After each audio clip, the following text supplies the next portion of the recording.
Can I really take random mystery box items and transform them into 6 pieces of beautiful home decor for fall? You be the judge.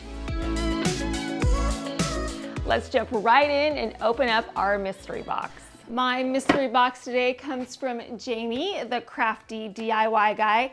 Now, Jamie's had me in the past and he's pretty tough, so we'll see what he sent me today. All right, here is a card. Lisa, enjoy this mystery box and the challenge items I sent you. There are a few curveballs, but I know you will have some awesome ideas. Have fun, Jamie. Okay, let's see what those curveballs are. We've got some cow wrapping paper. That's so cute. What is inside? Okay, we're off to a challenging start. We've got some copper coated scrubbers. At least it's in a fall color. Okay, let's see what we can do with that. Challenge item number 2 is, oh, this isn't so bad. Hooray. Okay, we've just got some little mini squirt bottles. They're clear. We can work with those. Not bad, Jamie. I can live with those. Okay, next we have, oh, that's cute. A little jar that you can fill things with. Oh, these are cute. Look at these. These are pumpkin coasters. Oh, I love that. That's too cute. Next, we've got a little mini charcuterie board. This is great. Jamie, so far I am impressed. Yay. Maybe I spoke too soon, I don't know. Next, we've got some straw. That's fine, this is perfect. We need some filler, so that's great. We've got some little wood cubes, okay. We've got a lot of wood items today. That's fantastic. I kind of feel like Mary Poppins when she's digging things out of her bag. So let's see what next. We've got a little wood palette. This is a little mini wood palette. Next up, we've got some scarecrows. We'll be able to incorporate those nicely. Okay, we've got some wood beads. Oh, those are pretty. I love the coloring on those wood beads. And finally, we have a cowbell. I guess that sound kicks off our starting point. That's the starting bell. So let's get started creating some wonderful DIY projects out of these mystery box items. We are going to start off with my favorite pieces of the entire box, and it is the pumpkin coasters. Look at how cute these are. The detailing on them is fantastic. I love the grooves. It's the perfect size, and I have a fabulous idea for them. Now, we don't want to take away from these pumpkins. We want to enhance them. So we're going to add a design to them, and we are going to do it with some napkins. Look at how pretty these napkins are. They are from Home Goods. I bought them in the fall last year, and they were $4.99 for the package of them. Now, what I love about these napkins is there are 2 sides. There's like a shiny side. See how that gold just kind of shines? And then there's a muted side. So I'm getting a 2-for-1, which is a great bargain. What I'm going to do with these napkins is first remove the 2-ply on them. We just want the top layer. Because when we go to Mod Podge these napkins over the top of my pumpkins, we want the top layer only for 2 reasons. The first is that we don't want any air trapped between the layers. It will lay much flatter, and then also we want it to be transparent because we still want to see all that detailing on the pumpkins below. So now that the back layer is removed, I'm going to cut my napkin into 4s because I want 2 shiny pumpkins and I want 2 muted pumpkins. Next, I took the Mod Podge and a sponge brush and I brushed the Mod Podge over the surface of the pumpkins. It's okay that the Mod Podge gets in the grooves. It will dry clear, so it's not a big deal. Once the Mod Podge had been painted over the surface of the pumpkin, I took my napkin and I placed it over the top. I pressed it firmly to the pumpkin to get out any air bubbles that may be trapped underneath. You will notice that I did not cut these napkins into a pumpkin shape. I'm going to show you how to get the perfect shape in just a minute. Fall is here and my living room is decked out for this beautiful autumn season. I've got my fall tree up, and at the bottom I've got my hay bales, I've got my pumpkins and lanterns. So you may be wondering, how in the world am I cleaning up down at the bottom with all those things down there? Well, I have a special helper. I've got the 3i P10 Ultra Robot Vacuum. We are going to test out this vacuum and see how good its obstacle avoidance is and how well it can clean up the floors. First up, we've got to test out that obstacle avoidance. With everything that I've got on the ground, let's see if it can navigate around it. With the LiDAR dual 3D structured light and AI camera, it recognizes over 100 household objects and messes, even in low light. The P10 avoids very thin cables. It also crosses thresholds and avoids collisions. Watch it glide past my pumpkins and hay bales effortlessly. The AI-powered dirt scan system identifies small items, and the mop auto retracts to avoid snags. It can customize specific cleaning methods for your space. The Smart Map Planning quickly learns your home for the best cleaning route. You can personalize it with scheduled cleaning, no-go zones, and more via the app. It maps my room in 3D. Now let's tackle the tile floor, because I've got carpet, I've got rugs, but I mainly have tile. So let's see how well it does on that hard surface. It mops through tough stains. The 18,000 PA suction powers through all kinds of crackers and cereal and all kinds of stuff on the floor, while the Tangle Cut blade and anti-tangle brush keep hair from clogging. Perfect for pet owners. The suction power on the P10 is 2 times stronger than comparable vacuums. It also has smart carpet detection, which boosts suction. Anti-tangle brushes and hidden tangle cut blade prevent hair from wrapping around it. One thing that I love is the Ultra Reach, where the mops just expand out from the vacuum and they clean those really hard to reach places. The Ultra Reach dual spinning mops rotate at 220 RPM.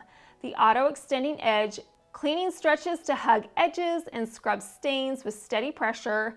The all-in-one automated station washes all of the mop pads at 140 degrees Fahrenheit and hot air dries them. It also has detergent dispensing and hands-free dust collection for 70 days. The 3i P10 Ultra completely exceeded my expectations. If you want spotlessly clean floors, then the 3i P10 Ultra is definitely for you. I will leave a link in my description box so you can head on over to their website. Check it out for yourself. I know you will love it. Right now we have a lot of overhang, so I'm going to trim that up slightly. Once I was finished placing a napkin over the first pumpkin, I repeated the process with the remaining napkins and pumpkins. I'm going to make sure that the surface is covered in the Mod Podge, and then I'm going to press the napkin firmly to the pumpkin, and then I'm going to slightly trim the napkins so we don't have too much overhang. Once I was finished Mod Podging the napkins onto the pumpkins, I let this layer dry for 1 hour. Then I came back and painted on a top layer of Mod Podge over the surface of the napkins. You want to make sure that the napkin is completely covered in the Mod Podge. I repeated this process on all 4 of my pumpkins, and then I let the top layer of Mod Podge dry for 2 hours. Now's the time where we are going to shape the napkin to fit perfectly over our pumpkin. What I'm gonna do is use a sanding sponge. You can use plain sandpaper if you want to, if you have that hanging around your house. So what I'm gonna do with my sanding sponge is I'm going to rub the sandpaper firmly against the edge of the pumpkin. It perforates the napkin right at the edge of the pumpkin. And since this pumpkin has a lot of curves, I would not be able to get the correct size otherwise. So this is such an easy technique to do, and it will give you the perfect clean edge around your object. Once I was finished with my first pumpkin, I repeated this process on the remaining pumpkins, and now you can see how clean and sharp these edges are. I love that we have 2 shiny ones and 2 muted ones. and you can still see the pumpkin underneath. The napkins gave these pumpkins a beautiful transparent design over the top. These pumpkins are a bit plain and they need one more little bit of embellishment. I have this floral embroidered lace trim that I purchased on the Amazon haul website, and I used it on a project a couple of months ago. I have some left over and we are going to use this and put it at the top of our pumpkins. What I'm going to do is trim this lace into individual appliques. So I got some fabric scissors and I trimmed around the lace until I got a beautiful floral applique. I repeated this process 4 times to get 4 individual pieces. Then I added hot glue right underneath the stem of the pumpkin and I pressed my floral lace into the hot glue. I love the way this lace elevates the look of our pumpkins.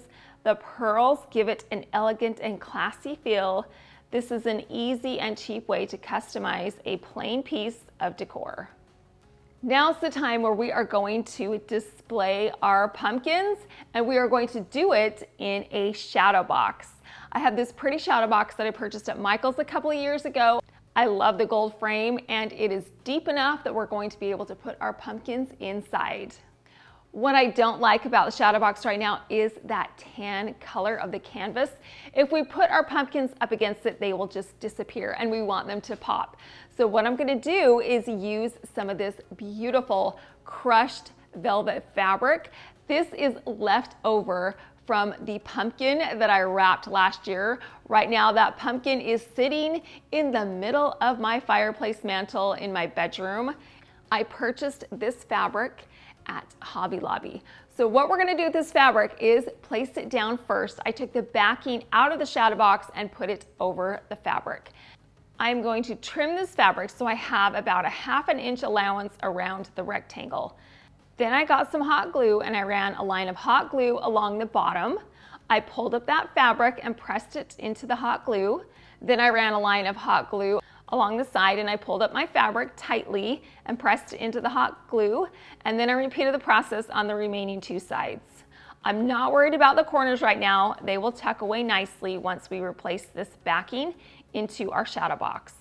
Look at how pretty this fabric is. It's a semi-permanent solution that gives our backdrop an elegant and classy feel. Now I am going to arrange my pumpkins. I'm going to put 2 on top and 2 below, and I'm going to mix it up where I have a shiny pumpkin and a muted pumpkin opposite of each other. I'm going to hot glue them in place. You can see that I placed my pumpkins exactly where I wanted them to be before I hot glued them in place. It's much easier to lift up the pumpkins and then press them into the hot glue when you've already arranged them correctly. Now that my pumpkins are adhered to the fabric, I can replace the backing into my shadow box, and now we are finished. Look at how beautiful this pumpkin art is. I think it is fabulous. Those pumpkins pop against that velvet green backdrop. The subtle transparent leaves over the top of the pumpkins is such a beautiful detail. It doesn't cover up the pumpkins, it definitely enhances them. And of course, we've got our beautiful lace appliques on each one of our pumpkins. It makes them a little more feminine with the pearls and gives it a custom feel. This was an easy and cheap way to create a stunning and unique piece of fall decor out of wood coasters.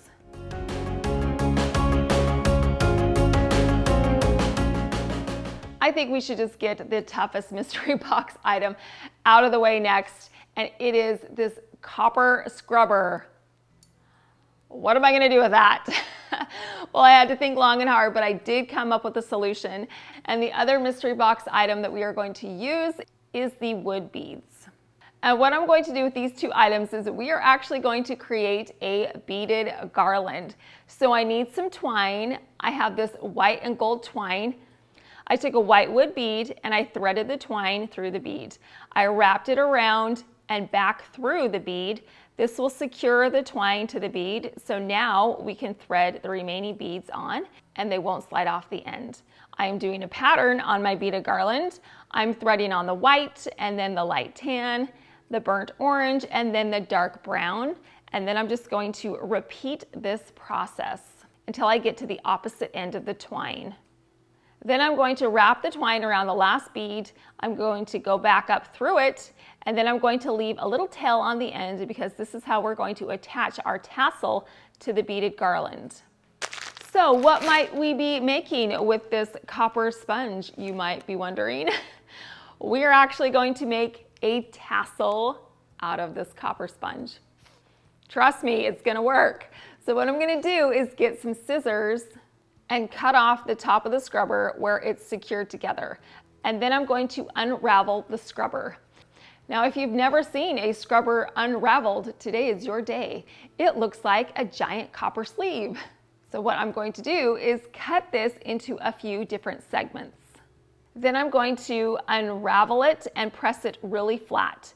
Then I'm going to cut a second segment the same size. I'm going to place one segment inside of the other so that our tassel is going to be full.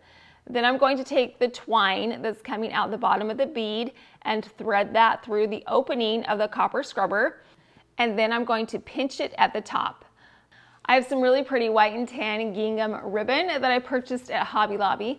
And what I'm going to do with that is add some hot glue to the top, and then I'm going to take that ribbon and I'm going to wrap it around the top of the copper scrubber. This will secure the twine and the copper together, and because we pinched it at the top, it flares out at the bottom and resembles a tassel. Once I was finished with this side, I moved on to the opposite end of the beaded garland and I repeated that process. Haha! Look at that, you guys. Those tassels look so cute. You would never know that they were made out of some copper scrubbers. They look fantastic. I actually really love the sheen that it gives. Of course, it's got some fantastic texture, and the color coordinates so nicely with the beads, those copper colored beads and the tan and the brown beads. That gingham fabric is a great way to cover up all of the mechanics and not be able to show everybody how everything's attached. I can promise you that you will never find another beaded garland with a copper scrubber tassel. This is a very unique and fun piece of fall decor.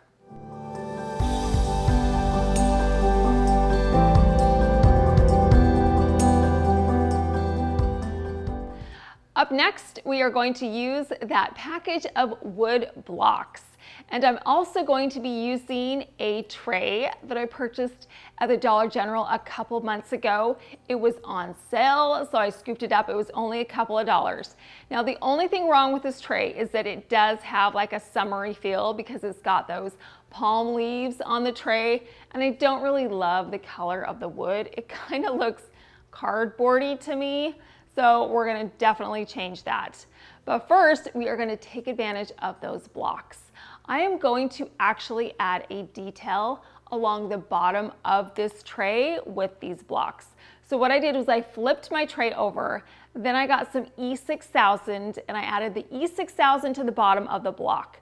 Here's a little tip of how I evenly spread out my pieces around a circular object. What I do is I start off placing everything opposite each other, which is what I did for the first few blocks. I put them on opposite ends in the same areas. Once those blocks had been glued into place, I filled in the rest of the spaces with these blocks, and I made sure that they were spread out equally. The E6000 is fabulous. It is permanent, so I know that these blocks are not going to go anywhere. This is a fun addition to the bottom of our tray. Once all of my blocks have been glued in place, I let the E6000 dry for 3 hours. Now that our glue is dry, we are going to take our tray outside and spray it in some white gloss Rust-Oleum spray paint. I painted the underside first. I made sure that the blocks were coated in the spray paint, and then I let them dry for 1 hour. Then I flipped my tray over. I painted the sides and the inside of the tray. I'm not concerned that the paint is getting on the leaves because we're going to change that anyway. Once this tray had been completely covered in the white spray paint, I let it dry for an additional hour. We are going to change the leaves on the bottom of the tray to something a little more fall-ish, and we're gonna do it with some scrapbook paper. I purchased this book of scrapbook paper at Michael's, And it has so many great options in here to choose from. I settled on a pink toned scrapbook paper with some pretty fall leaves on it. And what I'm going to do is lay that scrapbook paper out first, and then I took my tray, I flipped it over, and I placed it over the top of the scrapbook paper. Then I got a pencil and I traced around the tray.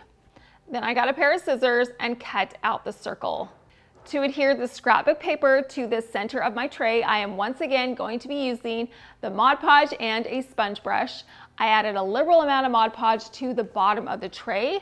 You want to make sure that it is completely covered in the Mod Podge, and don't worry if some gets up on the side, the Mod Podge dries clear. Then I took my scrapbook paper circle and pressed it to the bottom of the tray. You're going to want to make sure that you press it firmly to whatever surface you're putting your paper on. Press out any air bubbles that may be trapped underneath. That way your paper will lay flat. Next, I painted on a top layer of Mod Podge. I made sure that the entire surface of the paper was completely covered in the Mod Podge. Once it was, I let it dry for 3 hours. And that's it. We are done updating our tray with this beautiful block detail at the bottom. You guys, this looks like it was always meant to be like that. It looks like it's one cohesive piece. And then of course, let's talk about how pretty this scrapbook paper is in the center. I love these leaves all around the perimeter. It leaves the center open so that we can put some decorative pieces in the middle and they will stand out. And the newly updated color is a great neutral backdrop.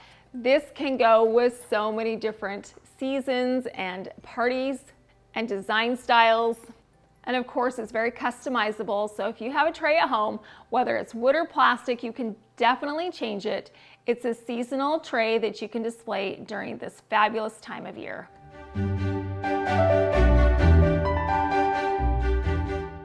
I think it's time that we transformed our mini charcuterie board. I'm going to add a leaf detail to the center, and I'm going to do it with a Dollar Tree wood leaf. This is actually going to be a stencil. So what I did was I placed it in the center of our charcuterie board, and then I got a pencil and I traced around the leaf.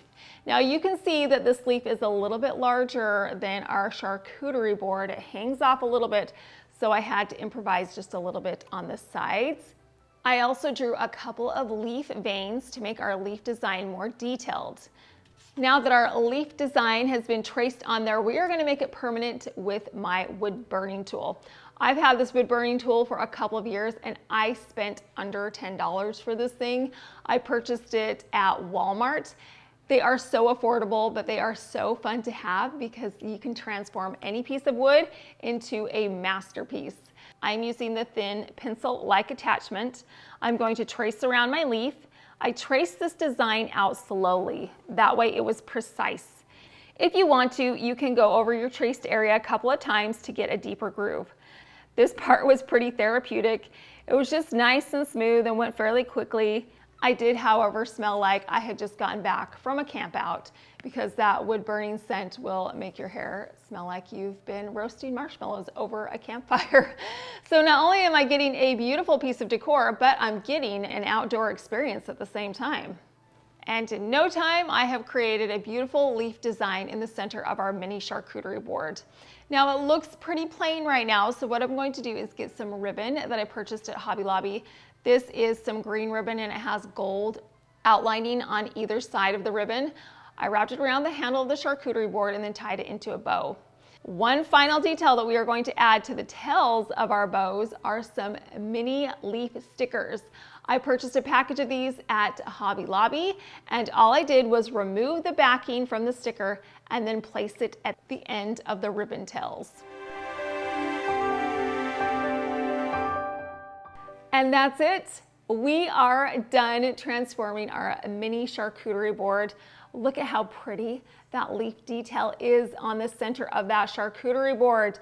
I think it is definitely one of a kind and unique. And of course, we've got the ribbon at the top with the pretty little leaves on the tails. You could give these away as gifts. You could put them in a little cellophane bag. You could put some charcuterie items inside, or you could put some marshmallows, chocolate, and graham crackers so people can make their own s'mores. This was a fun, cheap piece of decor that would be a perfect autumn favor or a fun decor piece to display during this autumn season. If you like DIY home decor, thrift flips, dupes, interior design ideas, then you have come to the right place. I post new weekly videos. I have so many fun videos coming up. In fact, Natalie and I and a special guest went to the thrift store yesterday and we had the best time. So we've got some thrift flip videos coming up that I know you will not want to miss. So make sure you're subscribed so you can join in on all of the decorating fun. Our next project is actually going to include a lot of our mystery box items. The first of which is that glass bottle with the flowers inside. Those flowers seem a little more spring and summery to me, so we are going to remove those. So I popped off the cork and I simply just poured those flowers out of the center of the jar. We also need to remove the twine that's on the top and the bottom, so I just got some scissors. I cut it and I peeled away the bottom burlap first, and then I cut the twine at the top and removed that as well. So now we have a plain glass bottle. The next items we are going to use are those plastic travel containers. I'm going to leave those plain. The only thing we're going to do is remove the lid. So now you can see I have 3 plain containers. Well, these are not going to be plain for very long. We are going to add this beautiful ribbon to the bottom of it. I purchased this at Hobby Lobby. I actually like this ribbon so much that I put it in the mystery box that I sent to Courtney. So we'll have to see what she does with her ribbon. What I'm going to do with it is hot glue it to the jars. What I'm going to do is add a line of hot glue to the bottom of the glass bottle. Then I press the ribbon into the hot glue.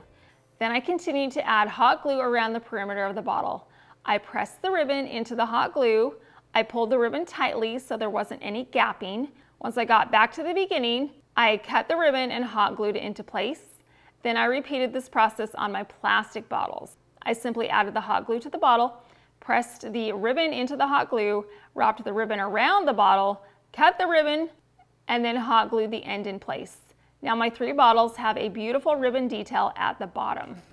I want these 3 individual pieces to become one cohesive piece. So what I'm going to do is add some hot glue to the side of the large glass bottle. Then I took my smaller bottle and I pressed that into the hot glue. I repeated this process on the opposite side of the large bottle. I ran a line of hot glue on that side, took my second plastic bottle and pressed it into the hot glue. And now I have one large multi-level container. The next item from the mystery box that we are going to use is that straw scatter. I'm going to take that straw scatter and place it inside of my containers.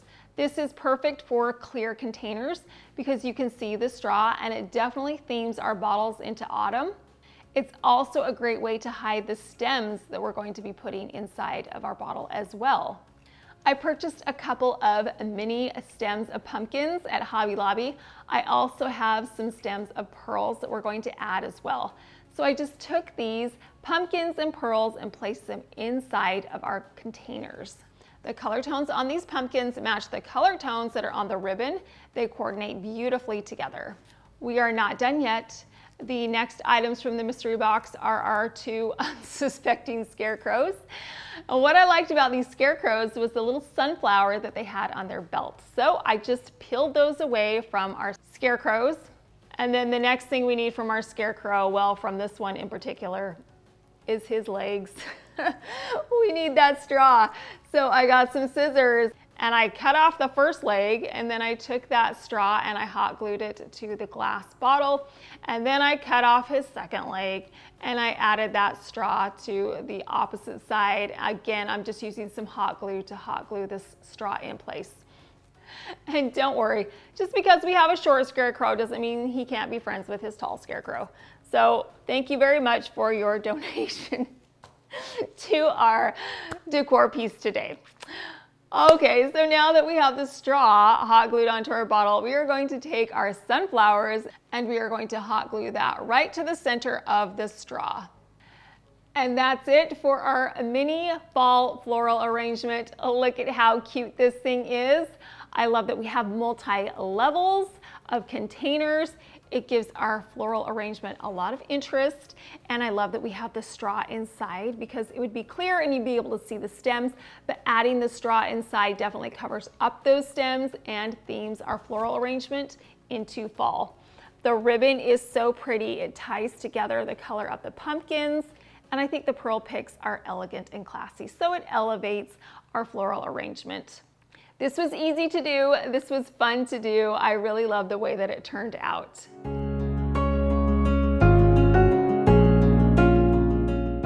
We are getting down to the end of our mystery box. We have 2 items left. The first is the cowbell. Do you guys remember that Saturday Night Live where they need more cowbell? Well, we do not need more cowbell for this project. So what I'm going to do is remove the clapper from the cowbell. I looked it up. A clapper is the technical term of the little thing that hangs, that makes the noise, that jiggles back and forth. It's coming out because we do not want our decorative piece to jingle jangle. And then I'm also going to remove the handle from the top. Once again, I'm using the pliers and it peeled away fairly easily. And then the final piece that we are going to be using from our mystery box is that mini wood palette. I'm going to take both of these pieces outside and I'm going to spray them in some gold Bear spray paint. I painted the inside of the trapezoid and the underside of the mini wood palette first. Once they were covered in the paint, I let them dry for an hour. I came back, flipped them over, and painted the top side. Once both of these pieces were covered in the spray paint, I let them dry for an additional hour. I must not have shaken that spray paint bottle enough because look at the color variation that we have on our wood palette. I actually like it. It's got silver and it's got gold. It looks like we hydro dipped it even though we did not. Our wood palette is pretty plain and we need to zhuzh it up a little bit. So we are going to be using some washi tape. I purchased this washi tape at Hobby Lobby. It was $1.99 and I love the geometric gold design on it and the light blue backdrop. This is so pretty. Not only is it beautiful, but it's the perfect size to go over the slats on our mini wood palette. So what I did was I ran a line of the washi tape across each one of the palette boards. The tape covers up the majority of the wood slat. I pressed the washi tape firmly to the wood slats and then I folded the excess tape underneath. I repeated this process on all of the wood slats. This is a beautiful detail that elevates our mini wood palette. Now I'm going to take my trapezoid shape and our mini wood palette and I'm going to glue them together to create a mini cake stand. So I added some hot glue to the top of our trapezoid, and then I took the mini wood palette and I pressed it into the hot glue. And now we have created a mini fall cake stand. I definitely think that this washi tape makes this cake stand. I love the sheen of the gold, the geometric pattern, and how well everything coordinates together. It's the perfect mini size. It's definitely fun sized. And that was actually one of the themes this month for our mystery box challenge was mini. So we've got our mini cake stand, we have our mini charcuterie board, we've got our mini floral container, we've got our mini pumpkins in our shadow box. We definitely hit the mark when it came to creating some mini decor. I am so pleased with the way that everything turned out. You never know what you're gonna get when you open those mystery boxes, but I think we were able to create pieces of home decor that look intentional. They don't look like they came from a mystery box of random items. I think we were creative in the pieces we created, and they definitely fit into fall. They are one of a kind, unique, and they were easy and affordable to make, which proves that you can live beautifully. You can do it with random items hanging around your house or very affordable items that make no sense on their own, but when you put them together, create something fabulous. I sent my box to Courtney, the host of this collaboration, so head on over to her channel next and see what she made with the items that I challenged her with. I will leave a link to the playlist in my description box. And make sure you're subscribed so you won't miss out on any of the fun upcoming fall and seasonal videos. Well, I appreciate you stopping by. Thank you so much for watching.